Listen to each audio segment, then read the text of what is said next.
Ini Sahih Bukhari jilid yang kedua. Sebelum ni kita dah baca dah di sini. Hadis yang ke-4148 telah baca dah sebelum ni. Ini masih lagi di bawah Ghazwah Al-Hudaybiyah. Ghazwah Al-Hudaybiyah, di bawah tajuk itu.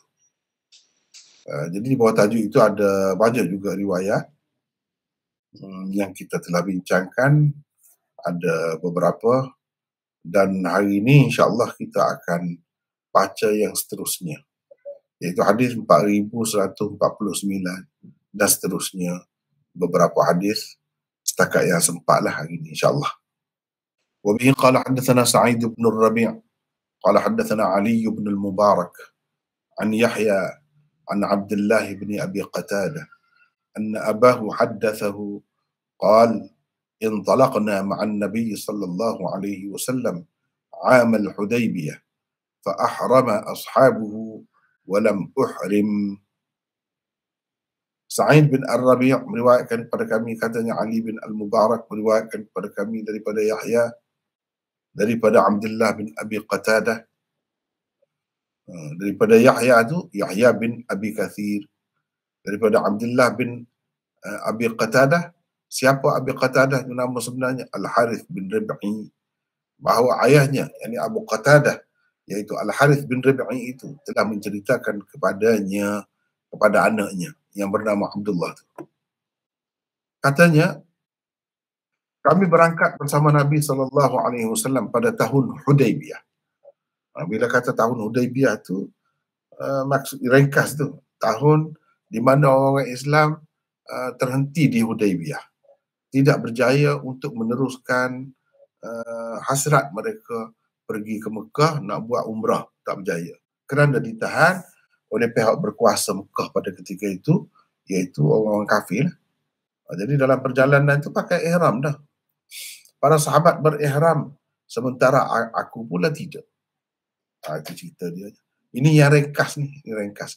Sebab apa? Sebab ni dalam bab ni banyaknya dia ringkas sangat. Cerita dia sekadar nak sebut orang ni, ada juga dalam peristiwa itu pun Imam Bukhari buat mari hadis-hadis dengan sanad-sanadnya, bahkan dengan mutaba'atnya, sebagaimana kita akan lihat nanti. Jadi pada tahun Hudaybiyah itu maksudnya Abu Qatadah ni ada pergi juga, tapi dia tidak berihram. Sahabat lain berihram.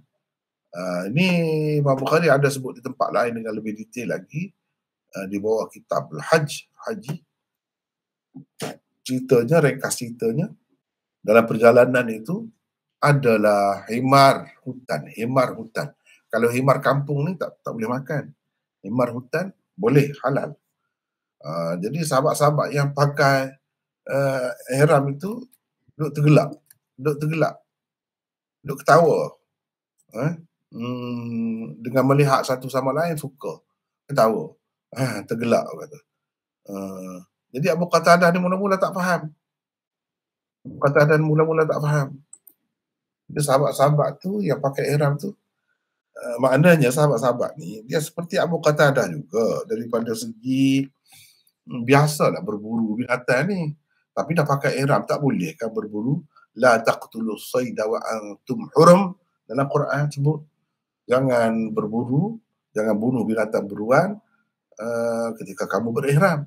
Jadi mereka berihram tapi nak tergelak lah, sebab kalau dalam keadaan biasa tu mereka boleh kejar dah tu, boleh tangkap dah tu, boleh buru dah himar tu. Tiba-tiba mereka tak boleh sebab berihram, tapi duk tergelak dah, sama sendiri. Abu Qatadah ni tak faham apa sebab mereka ni gelak ni, terketawa ni. Dia tak perasan lagi. Jadi mereka tu pun tak ada isyarat sebab tak boleh isyarat. Jadi orang-orang yang pakai ihram ni nak isyarat kepada orang lain pun tak boleh, kepada binatang buruan. Jadi dia tidak isyarat. Akhir sekali Abu Qatadah perasan sendiri.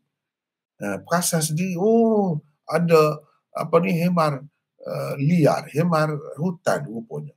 Oh, dia pun naik kuda dia pergi, baling lembing, kena lah. Dapatlah. Dia pun buat mari. Tak mahu makan lah sahabat-sahabat ni. Mana boleh makan binatang buruan. Sedangkan mereka dalam keadaan berihram. Jadi setengah tu pergi bila bertemu dengan Nabi, cerita kepada Nabi. Nabi kata, ada sesiapa di antara kamu isyarat, bantu dia? Tak ada. Kalau tak ada, boleh makan. Kalau bantu tak boleh, isyarat pun tak boleh. Tapi kalau tak ada isyarat, orang yang pakai ihram itu, pandai-pandai orang yang tak pakai ihram tu saja pergi menangkapnya, memburunya, itu boleh dimakan. Orang yang berihram pun boleh makan juga. Begitu hukumnya. Itulah cerita. Jadi maknanya Abu Qatadah ni dia tidak berihram pada masa, tak pakai ihram lagi pada masa itu. Jadi pakai ihram, tidak pakai ihram ni ada masalah lah. Kalau yang pakai ihram tu tak boleh buat benda-benda tadi. Tak boleh buat benda-benda berburu tu. Tapi kalau sampai dekat kolam misalnya, tepi laut ke, nak berburu, nak mencandak sotong dan sebagainya, itu boleh. Sebab apa? Dalam Quran, uhilla lakum saydul bahri. Lepas pada dilarang saydul barri, saydul bahri. Dekat-dekat situlah disebutnya ayat.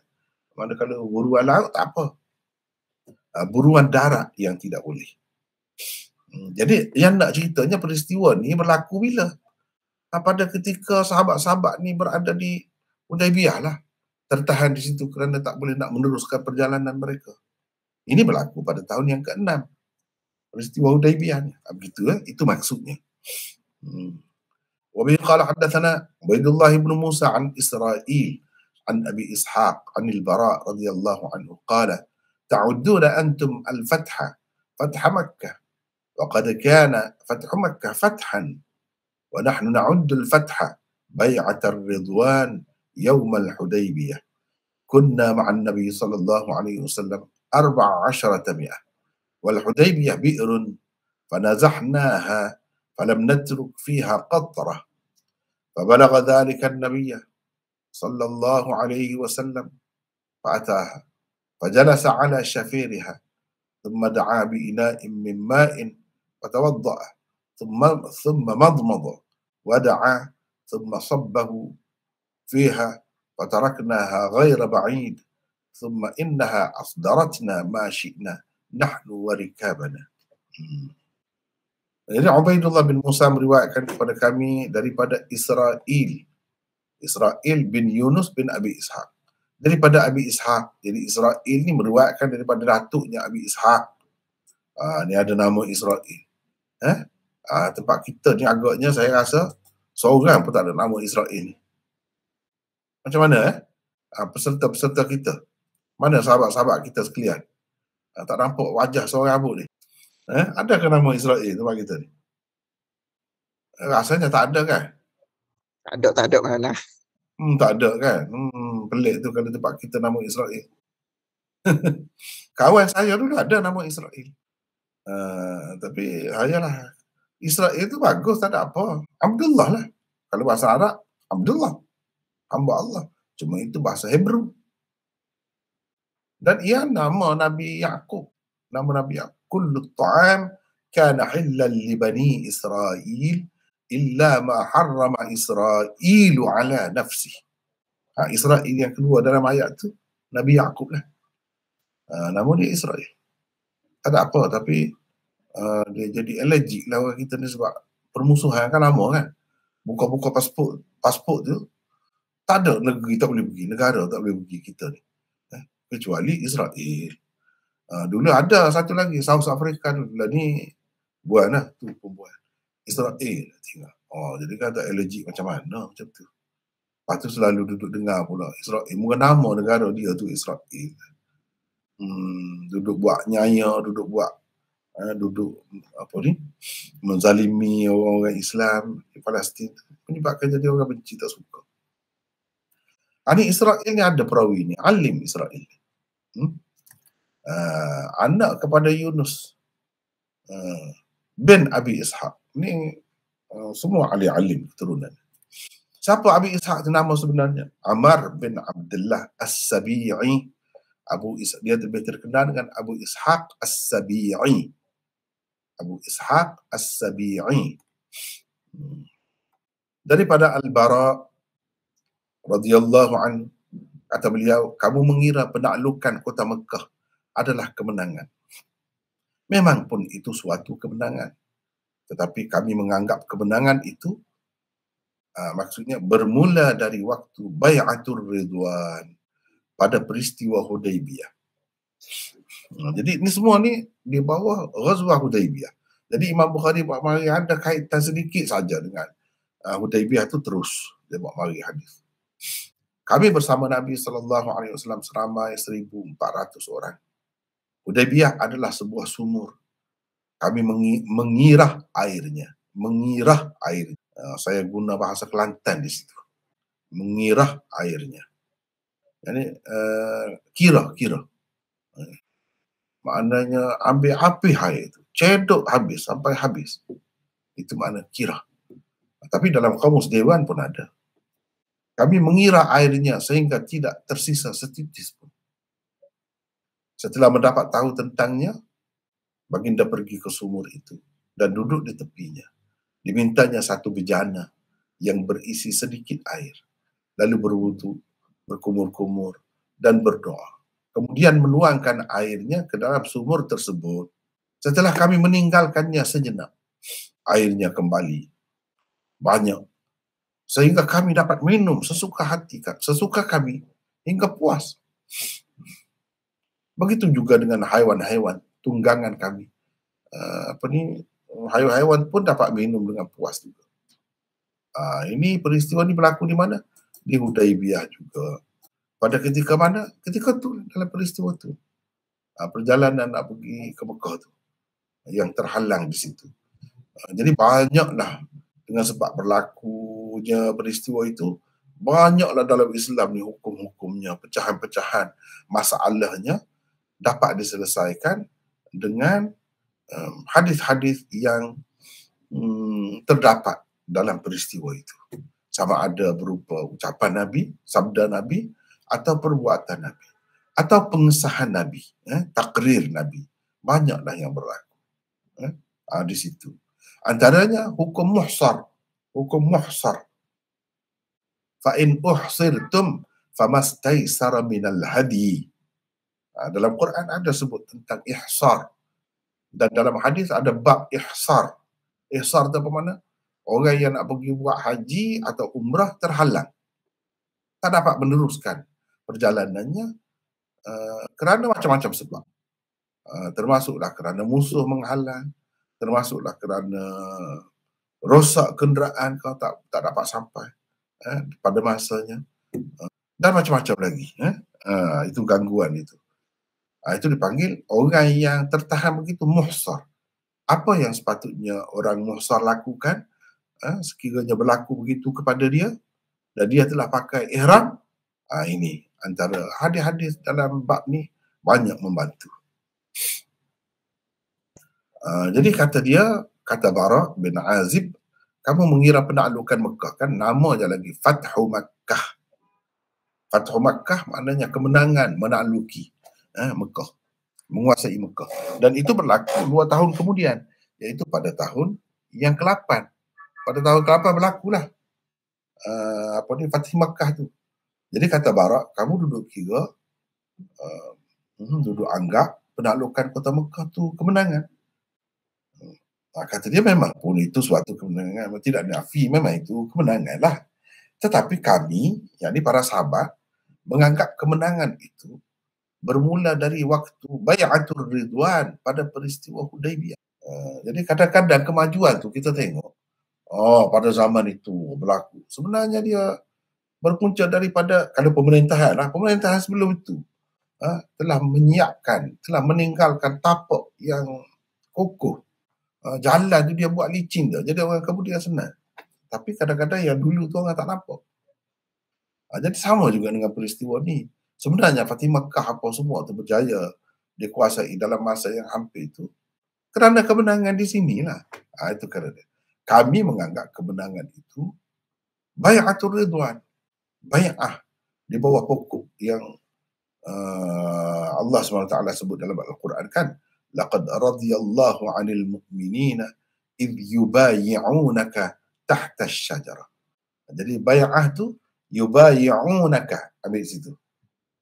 Ridwan itu laqad radiyallahu radiyat. Ambil di situ. Sebab itu bai'ah para sahabat dengan Nabi sallallahu alaihi wasallam di situ dipanggil bai'ah ridwan. Kuncinya daripada mana? Daripada Al-Quran.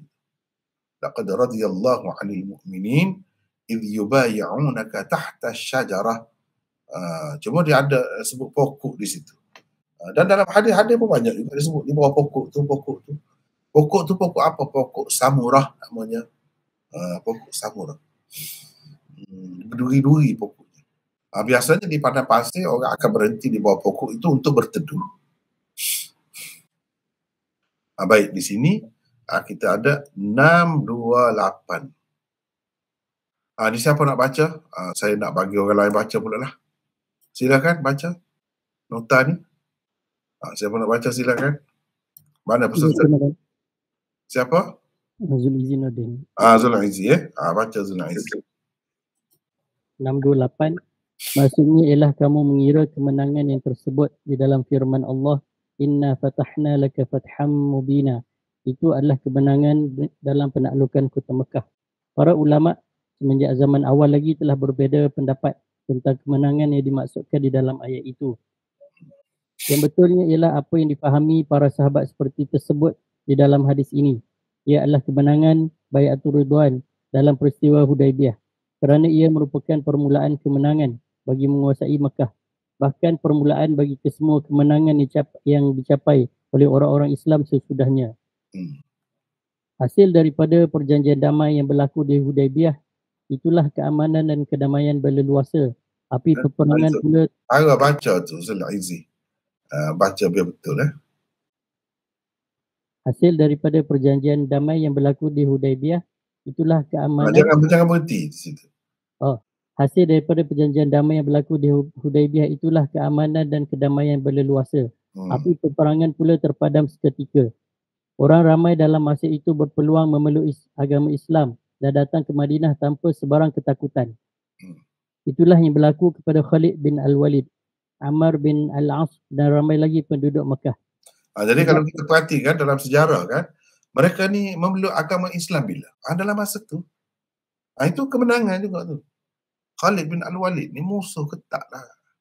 Kejayaan orang kafir dalam perang Uhud kerana strategi dia lah.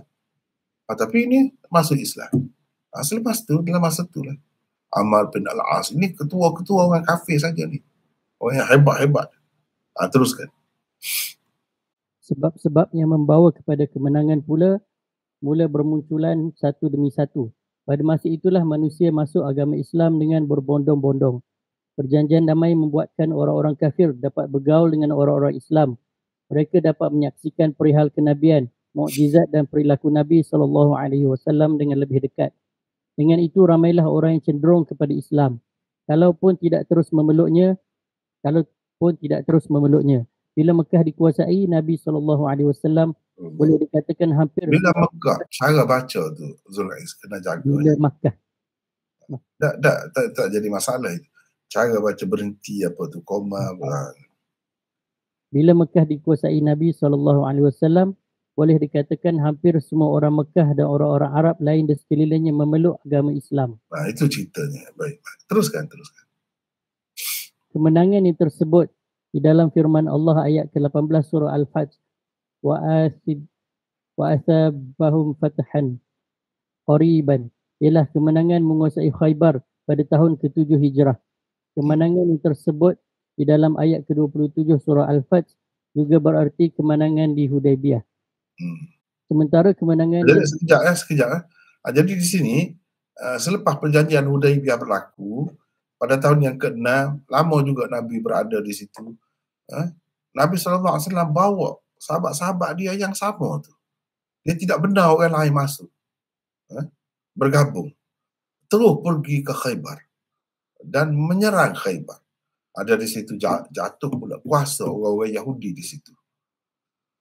Ini maksud wa asabahum fathan qariba. Allah SWT memberikan kepada mereka kemenangan yang hampir. Hampir tu maksudnya lepas pada Hudaibiyah terus dapat itu. Makna Nabi SAW berasa aman. Sebab apa? Sebab dengan orang kafir Mekah tidak akan berlaku dah peperangan dalam masa yang hampir itu. Jadi dia tak payah fikir, tak perlu fikir dah tentang ancaman orang kafir Mekah sebab sudah ada perjanjian damai.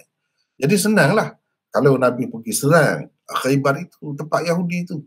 Jadi kalau kata mereka ada hubungan dengan orang-orang kafir Mekah pun, dah mereka tak boleh nak buat apa dah ada perjanjian damai. Takkan mereka nak ceroboh, baru je berlaku perjanjian itu. Jadi terbiarlah orang-orang Yahudi di situ terkontang-kanting. Seorang diri lah kita kata. Puak-puak dia, mereka saja ada di situ, tak boleh buat apa. Dalam masa yang tak lama, jatuh Khaybar itu. Di situlah mula orang Islam mendapat kekayaan yang banyak. Bukan kemenangan saja, kekayaan yang banyak. Dan Nabi SAW pun jadi kaya raya selepas itulah. Tanah Fadak, tanah Khaybar, apa semua duduk di kawasan itu. Itu jatuh semasa itu, selepas daripada perjanjian di Hudaybiyah. Walaupun gagal nak pergi buat umrah di Mekah, tetapi banyak kejayaan lain yang dicapai dengan sebab keberangkatan Nabi SAW itu. Teruskan surah itu. Sementara kemenangan yang tersebut di dalam ayat pertama surah An-Nasr pula ialah kemenangan menakluki Mekah. Jadi idza jaa nasrullahi wal fath. Jadi al-fath ada juga disebut di situ. Jadi al-fath itu, al-fath mana yang dimaksudkan? Apabila tiba pertolongan Allah dan kemenangan. Jadi kemenangan itu kemenangan mana? Jadi dalam Al-Quran ada beberapa fath, kemenangan yang mesti kita tentukan berdasarkan hadis-hadis dan riwayat-riwayat. Jadi yang itu Fathi Makkah pada tahun yang ke-8. Wa asabahum fathan qariba, itu kemenangan menakluki Khaybar pada tahun yang ke-7 selepas daripada selesai di Hudaybiyah tu, perjanjian damai. Inna fatahna laka fatham mubina. Fatham mubina itu maksudnya kejayaan orang Islam mengadakan perjanjian damai di Hudaybiyah. Itu fathah sebenarnya. Dan sahabat-sahabat menganggap itu permulaan sebenarnya kejayaan dan kemenangan yang dicapai oleh Islam dalam sejarah. Bermula daripada situ banyaklah futuhat berlaku. Jadi apa yang sebut dalam hadis ni secara ringkasnya, selama itu ada beberapa riwayat 1,300, 1,400, 1,500, semua ada riwayat. Jadi cara kita nak mendamaikan riwayat itu ialah dengan mengatakan perbezaan bilangan itu berlaku pada tempat yang berlainan. Ataupun mula-mulanya ketika keluar daripada Mekah tu, daripada Madinah, 1,300 orang. Kemudian bergabung lagi yang ada tu, yang lain-lain lagi bergabung di tengah jalan itu, sampai naik 1,400 orang. Dan bila berkumpul semua tu 1,500 orang, jadi boleh diterima lah ke semua tu. Jadi Hudaybiyah tu apa yang kata Ghazwah Hudaybiyah? Daripada riwayat ini kita tahu Hudaybiyah tu nama sempena satu sumur, satu kolam atau wadi atau telaga yang ada di situ. Kalau kata telaga ni, kita duduk gambar Malaysia ni ataupun Indonesia, telaga yang banyak air, dalam, digali dalam. Bukan begitu. Kalau di kalangan orang Arab ni tidaklah begitu. Tidaklah dalam macam kita tu. Dia macam wadi begitu. Jadi bila sampai di situ, kami gunalah airnya. Ambil air tu, cedok air daripada situ sehingga habis licin. Kalau ada pun yang ada pada Rasulullah SAW sahaja ada. Sebab itu dibawa pergi kepada Nabi terlebih dahulu. Jadi lepas tu sahabat-sahabat mengaduhlah, sudah kita di sini tu susahlah. Sebab apa, di sini air dah habis. Macam mana nak buat? Jadi setelah mendapat tahu tentangnya, Nabi SAW pergi ke sumur itu dan duduk di tepinya. Itu cara Nabi SAW. Dan ini nyatalah mukjizat, salah satu mukjizat Nabi di situ. Dan cerita tentang mukjizat itu ada di dalam riwayat ini. Apa mukjizatnya? Nabi SAW minta satu bekas berisi sedikit air. Lepas tu dia berwudu, ambil wudu berkumur-kumur dan berdoa. Kemudian menuangkan airnya ke dalam sumur tersebut. Jadi air itu air mana? Air yang baki lagi, sisa. Yang baki lagi, yang tertinggal daripada yang dia gunakan untuk berwudu apa semua. Dia berkumur-kumur tadi. Yang baki lagi. Mana sikit lah. Setelah digunakan buat berwudu, tinggal sikit lagi lah air itu. Lepas tu Nabi SAW tuangkan airnya ke dalam sumur tersebut. Setelah meninggalkannya sejenak, ini berdasarkan riwayat ini ya. Kita ada nota di sini 629.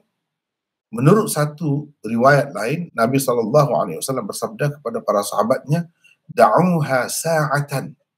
Lepas pada dia buat begitu, curahkan air, Nabi kata, "Da'uha sa'atan." Biarkannya seketika. Jadi biarkan telaga ni ataupun sumur ini seketika. Jangan kamu usiklah, jangan kamu ambil airnya seketika. Sekejap saja. Bukan sa'atan ni 1 jam dah. 1 jam tu lama. Sekejap. Sa'atan dengan makna satu ketika ya. Airnya kembali banyak.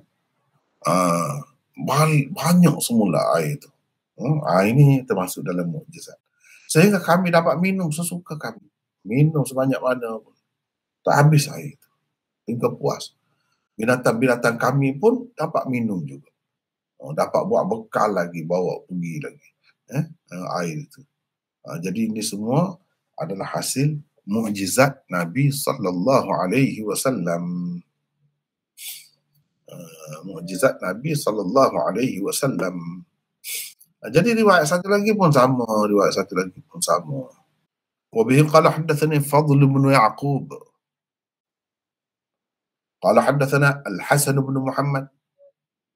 قال حدثنا الحسن ابن محمد بن أعين أبو علي الحراني قال حدثنا زهير قال حدثنا أبو إسحاق قال أنبأنا البراء بن عازب رضي الله عنهما أنهم كانوا مع رسول الله صلى الله عليه وسلم يوم الحديبية 1400 أو أكثر فنزلوا على بئر فنزحوها فأتوا رسول الله صلى الله عليه وسلم فأتى البئر وقعد على شفيرها ثم قال ائتوني بدلو من مائها فأتي به فبصق فدعا ثم قال دعوها ساعة ini riwayat yang lain tadi فأرووا أنفسهم وركابهم حتى ارتحلوا.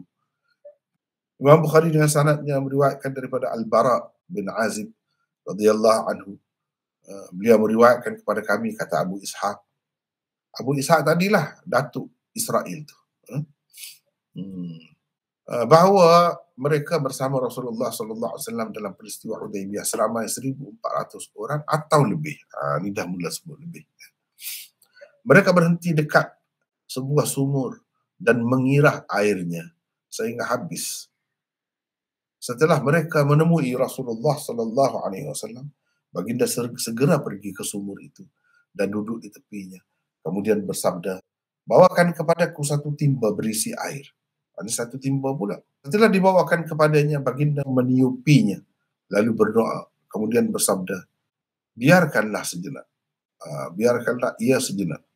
Setelah itu mereka dapat memuaskan diri dengan meminum airnya. Begitu juga dengan haiwan-haiwan tunggangan mereka hingga mereka berangkat. Jadi hadis ni sama sebenarnya dengan hadis sebelum ni, lebih kurang lah. Itulah yang dikatakan sama mafhumnya dengan hadis sebelum ni. Hadis sebelum ini diriwayatkan oleh Bukhari melalui saluran riwayat Abdullah bin Musa. Ini pula beliau meriwayatkannya melalui saluran Fadl bin Ya'qub, itu saja bezanya. Kedua-duanya adalah riwayat Bara bin Azib. Di dalam kedua-dua sanadnya perawi-perawi pun ada yang sama. Itulah. Jadi saya rasa setakat itulah.